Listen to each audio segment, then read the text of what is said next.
ഏഴാം ദിവസം പരിശുദ്ധാത്മാവിന്റെ മാർഗനിർദ്ദേശം. വിശുദ്ധ അമ്മ ത്രേസ്യ തന്റെ ആത്മീയ യാത്രയിൽ എല്ലായ്പ്പോഴും പരിശുദ്ധാത്മാവിന്റെ പ്രചോദനങ്ങൾ കേട്ടുപോന്നു.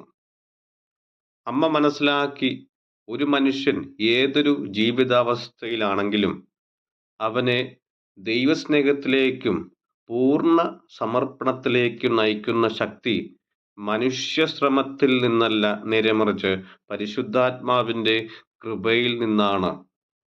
അമ്മയുടെ ജീവിതത്തിലെ പല ജീവിത വഴിത്തിരിവുകളും തീരുമാനങ്ങളും പരിശുദ്ധാത്മാവിന്റെ പ്രകാശത്തിൽ നിന്നാണ് ഉണ്ടായത്.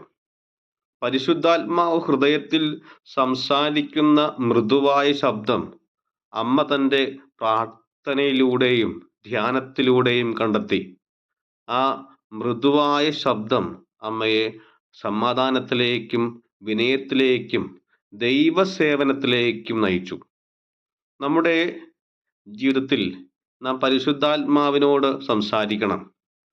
അവന്റെ മൃദുവായ ശബ്ദം കേൾക്കണം. പരിശുദ്ധാത്മാവേ, ഇന്ന് എനിക്ക് നീ വഴി കാട്ടിത്തരണമേ. ആ പ്രകാശം മനസ്സിനെ തെളിയിക്കും, തീരുമാനങ്ങൾക്കും വ്യക്തത നൽകും, ഹൃദയത്തിൽ സമാധാനം നിറയ്ക്കും. പ്രാർത്ഥന. പരിശുദ്ധാത്മാവേ, നീ എൻ്റെ മനസ്സിൻ്റെ പ്രകാശവും ആത്മാവിൻ്റെ മാർഗദർശകനുമാകണം.